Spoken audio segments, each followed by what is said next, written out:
Dans cette petite vidéo, on va parler des deux types d'ondes dont on a évidemment le plus parlé durant le cours. C'est vraiment les ondes électromagnétiques et les ondes mécaniques.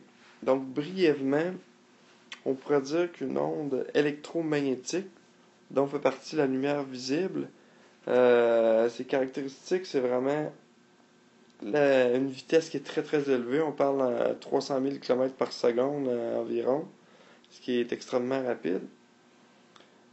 Également, c'est une onde qui est capable de se propager dans le vide.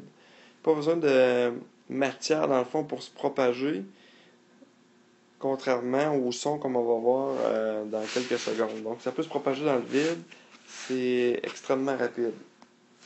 Donc les ondes en général, quel que soit leur type, ont une façon de se propager. En fait, c'est plus compliqué que ça, mais nous on simplifie ça comme ça. Ça fait des espèces de petites vagues. Donc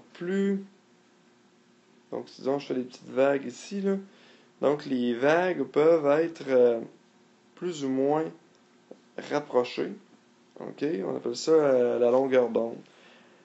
Donc la longueur d'onde va se mesurer en mètres, en millimètres, peu importe, là, selon le type qu'on étudie. Donc quand on va changer cette longueur d'onde-là, donc la distance entre deux vagues, ça va avoir plusieurs conséquences. Pour nous, les humains, évidemment, on est capable de détecter certains types d'ondes. Avec nos yeux, c'est ce qu'on appelle la lumière visible. Donc, c'est résumé juste ici, là. Donc, cette lumière visible-là, vous reconnaissez les couleurs que vous avez vues depuis que vous êtes jeune, là, du violet jusqu'au rouge. Il y a une longueur d'onde entre 400 et 800 nanomètres environ. Donc, dans ce spectre-là qu'on appelle, c'est le spectre visible. C'est toutes les ondes qui sont visibles. Plus on s'en va vers le rouge ici, plus que la distance entre les crêtes est grande. Plus qu'on s'en va vers le violet, plus que la distance entre les petites vagues, entre les crêtes d'onde, plus que les distances sont courtes. Donc ça, c'est pour la lumière visible. Si on regarde maintenant l'ensemble du spectre électromagnétique, comme vous voyez plus haut, donc on s'aperçoit que la lumière visible, c'est une petite partie du spectre, et que si on change encore une fois la longueur d'onde vers les petites longueurs d'onde, donc ici vers la gauche, donc on s'en va tranquillement vers les nanomètres, les picomètres. Donc c'est des distances extrêmement petites, et ce sont des rayons qui sont de plus en plus énergétiques. Donc souvenez-vous de mon truc qui était un peu niaiseux, mais quand même, ça vous donne une idée. Imaginez-vous que chaque petite vague, c'est une claque d'en face. Donc quand la lumière arrive de façon très très très rapide, évidemment, que ce soit la lumière visible ou les autres types d'ondes que vous voyez là, les rayons ultraviolets par exemple, les rayons X, les rayons gamma, qui sont à l'autre bout du spectre, chaque petite vague, c'est une claque d'en face. Fait qu'imaginez à 300 000 km par seconde, lorsque, disons qu'on prend les rayons gamma qui sont ici, les vagues sont de l'ordre du picomètre, bien évidemment, ça te fait des milliards de claques d'en face en très peu de temps. Donc, c'est extrêmement énergétique. Ça va faire très, très, très, très mal. On peut se souvenir de ça comme ça. Donc, c'est très énergétique. Plus on s'en va vers la droite, par contre, vous remarquez que là, on est rendu dans les micromètres. Les micromètres, c'est 10 à la moins 6 mètres.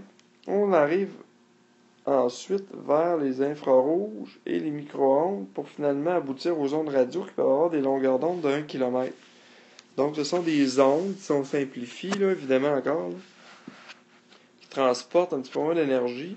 Donc, je reprends mon analogie d'un claque d'en face. Quand la distance entre les deux vagues est très grande, bien évidemment, on a moins de claques d'en face, donc c'est moins énergétique. Donc, les micro-ondes, un exemple d'utilisation, c'est les fours à micro-ondes, mais aussi les cellulaires. La longueur d'onde est un peu différente, là, mais c'est quand même des micro-ondes. Les infrarouges, c'est surtout pour diffuser de la chaleur, comme dans des exemples des saunas ou des choses comme ça. Souvent, il va y avoir des places, des lampes qui sont rouges, donc qui vont émettre, oui, de la lumière rouge qu'on voit, mais beaucoup d'infrarouge, donc beaucoup d'énergie sous forme de chaleur. Et à droite, on retrouve les ondes radio là, qu'on connaît.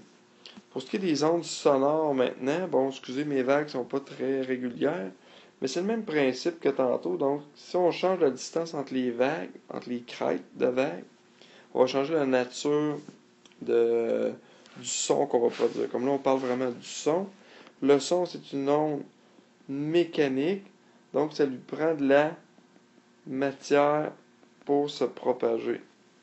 Donc, ça peut être un gaz comme l'air, c'est celui qu'on pense en premier, mais aussi dans le solide, c'est quand même capable de se propager, dépendamment de la nature du solide, puis dans le liquide. Par exemple, dans l'eau, le son va beaucoup plus vite que dans l'air. Fait que ça se propage très bien tant qu'il y a de la matière. Par contre, lorsqu'il n'y a pas de matière, exemple, dans l'espace, que c'est pratiquement là, le vide absolu, ben le son, étant donné qu'il n'y a pas de molécules qui peuvent, si vous voulez, se rentrer dedans pour propager l'onde, ben dans l'espace, il n'y a pas de son. Donc, c'est ce que je vous avais dit en classe, les beaux films de science-fiction, des effets sonores, ça n'en prend, sinon le film serait plate, mais c'est pas réaliste quand ils sont vraiment dans l'espace, il n'y a pas vraiment de son. Et sa vitesse également est beaucoup moindre que la lumière. On parle d'environ 330 mètres par seconde. Sur la terre ferme, ça c'est une approximation, là. Ou si vous préférez, 0,33 km par seconde. Je vous rappelle que la lumière, c'est 300 000 km à la seconde. Donc, si on fait varier la longueur d'onde, la lumière, on obtient différentes couleurs. Mais si on fait varier, comme ici, c'est des grosses ondes, des grosses vagues, c'est un son qui est grave. Puis, évidemment, plus qu'on va aller dans les petites vagues comme ça, j'exagère un peu, là. Donc, ça va donner un son qui est aigu.